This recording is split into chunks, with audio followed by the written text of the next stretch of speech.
Hi friends, hello, welcome to tasty food channel. ఈరోజు మన ఛానల్లో నేను చేయబోతున్న రెసిపీ ఏంటంటే మనకు చెకోడీలు. స్ట్రీట్ షాప్ స్టైల్లో దొరికే చెకోడీల్లా ఇవి పర్ఫెక్ట్గా ఉంటాయి. దీనికోసం మనం ముందుగా ఒక బాండీ తీసుకొని స్టవ్ పై పెట్టుకోవాలి. ఇప్పుడు ఇందులో ఒక కప్పు వరకు వాటర్ని వేసుకున్నాను. ఇప్పుడు అదేవిధంగా ఇందులో ఒక హాఫ్ టీ స్పూన్ వరకు నేను సాల్ట్ని కూడా యాడ్ చేసుకున్నాను. ఒకవేళ మీకు మీ టేస్ట్కి తగ్గట్టు మీరు ఎంత సాల్ట్ వేసుకుంటారో చూసుకొని వేసుకోండి.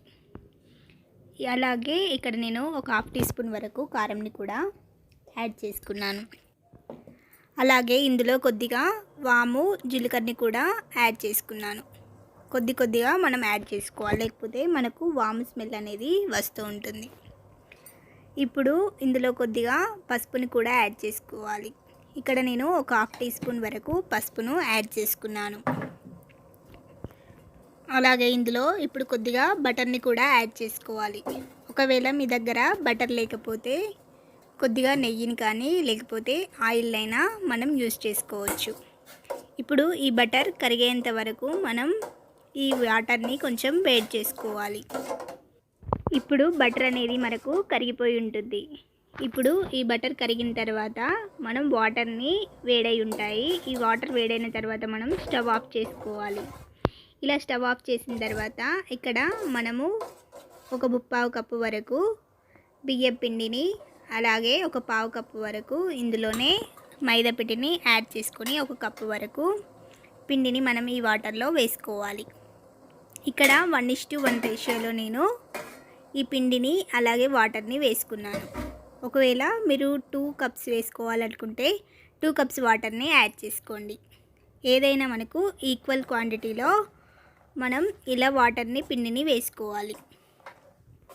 ఇలా పిండిని వేసిన తర్వాత ఒకసారి వాటర్లో ఈ పిండి మొత్తం కలిసేలాగా మంచిగా కలుపుకోవాలి. ఇలా కలిపిన తర్వాత కొద్దిగా వేడిగా ఉన్నప్పుడే మనం ఈ పిండిని కలుపుకోవాలి. ఒకవేళ మీకు చాలా వేడిగా అనిపిస్తే ఒక తడి క్లాత్ని ఈ పిండిపై వేసుకొని ప్రెస్ చేస్తూ మంచిగా పిండిని మెత్తగా కలుపుకోవాలి. ఇప్పుడు పిండిని ఒక ముద్దలాగా మనం మంచిగా తయారు చేసుకోవాలి. ఇలా నేను చూపించిన విధంగా ఒక సాఫ్ట్ ముద్దగా తయారు చేసుకున్న తర్వాత పిండిని కొంచెం నార్మల్గా ప్రెస్ చేస్తూ ఇలా చేసుకోవాలి.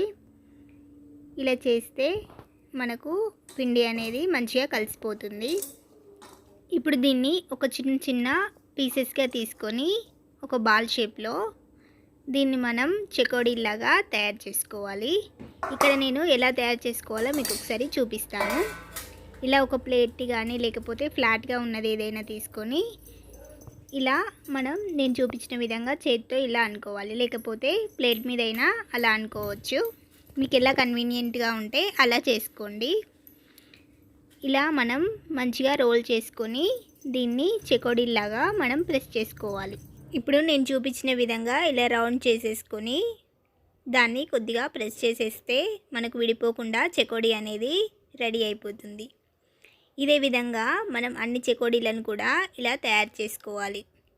ఒకవేళ మీకు ఇలా తయారు చేయడం రాకపోయినా, లేకపోతే కొద్దిగా టైం పడుతుంది అనుకున్నా, జంతికల మిషన్లో ఇదే విధంగా ప్రెస్ చేసేసుకొని రౌండ్గా చుట్టేసేసుకుంటే చెకోడీలు అనేవి రెడీ అయిపోతాయి. ఇలా నేను అన్ని చెకోడీలను ఇలా చుట్టేసుకొని రెడీ చేసేసుకుంటున్నాను. ఇవన్నీ ఒక్కొక్కటిగా ఇలా రెడీ చేసి పెట్టుకున్నాను నేను. ఇలా రెడీ చేసిన తర్వాత స్టవ్ పై ఒక ప్యాన్ పెట్టుకొని అందులో ఆయిల్ని వేసుకోవాలి. మనకు చెకోడీలు కొద్దిగా మునిగేంత వరకు ఇలా ఆయిల్ని బాండీలో వేసుకోవాలి. ఇప్పుడు స్టవ్ ఆన్ చేసుకొని ఆయిల్ వేడైన తర్వాత ఒక్కొక్కటిగా చెకోడీలను ఇందులో డ్రాప్ చేసుకోవాలి. ఇక్కడ మెల్లిమెల్లిగా చెకోడీలను డ్రాప్ చేసుకోవాలి, లేకపోతే విరిగిపోతాయి. ఇలా చెకోడీలనన్నీ వేసిన తర్వాత ఒకసారి హై ఫ్లేమ్లో పెట్టుకోవాలి, లేకపోతే మనకు బాండీకి చెకోడీలు అనేవి అతుక్కుంటాయి. ఇలా ఒక 1 మినిట్ వరకు హై ఫ్లేమ్లో పెట్టిన తర్వాత ఇలా గరిటెతో ఒకసారి దీన్ని కదుపుకోవాలి. అప్పుడు మనకు అన్నీ ఇలాగా విడిపోతాయి. అప్పుడు దీన్ని కొద్దిగా మీడియం ఫ్లేమ్లో పెట్టుకొని చెకోడీలను కాల్చుకోవాలి. ఈ చెకోడీలను విరిగిపోకుండా మెల్లిమెల్లిగా మధ్యలో కలుపుతూ మంచిగా గోల్డెన్ ఫ్రై కలర్ వచ్చే వరకు ఇలా చెకోడీలను ఆయిల్లో వేసుకొని కాల్చుకోవాలి. ఇలా గోల్డెన్ ఫ్రై కలర్ వచ్చిన తర్వాత వీటిని మనం తీసేసి పక్కన పెట్టుకోవాలి. అంతే అండి, మనకు ఎంతో టేస్టీగా ఉండే బేకరీ స్టైల్లో చెకోడీలు అనేవి మనకు రెడీ అయిపోతాయి. సేమ్ మనకు బేకరీలో అయినా స్ట్రీట్ షాప్లో అయినా అమ్మే చెకోడీలాగానే ఇవి కూడా చాలా బాగుంటాయి. చాలా క్రిస్పీగా కూడా ఉంటాయి. ఒకసారి మీరు కూడా ట్రై చేయండి. మీ పిల్లలు చాలా బాగా ఇష్టపడతారు. మీ పిల్లలకు స్నాక్ బాక్స్లో కూడా దీన్ని మంచిగా మీరు యూస్ చేసుకోవచ్చు. అంతే అండి, మీరు కూడా ఒకసారి ట్రై చేసి ఎలా వచ్చిందో నాకు కామెంట్ సెక్షన్లో తెలియజేయండి. ఒకవేళ మీకు ఈ వీడియో నచ్చినట్లయితే లైక్ చేయండి, షేర్ చేయండి, సబ్స్క్రైబ్ చేయడం మర్చిపోకండి. Thanks for watching this video.